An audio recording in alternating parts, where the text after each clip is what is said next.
Hey everyone, welcome to Shop Talk. We're looking at Ryan's Mac 1010 chainsaw. That's a vintage chainsaw from the 70s. He wanted a test chainsaw, not to be used for firewood cutting, and it will be disabled at the end of the video. So we did a little West Coast attitude for it, and I'll show you what we got.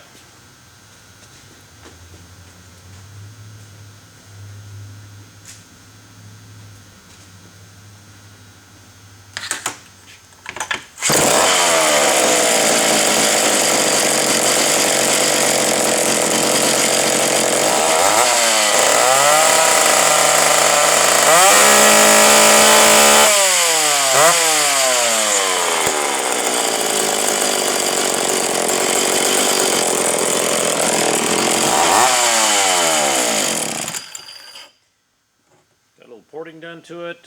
You got the tuned exhaust on the side there. Just a very high performance Mac 1010. If you got any questions on this chainsaw, give the chainsaw guy a call.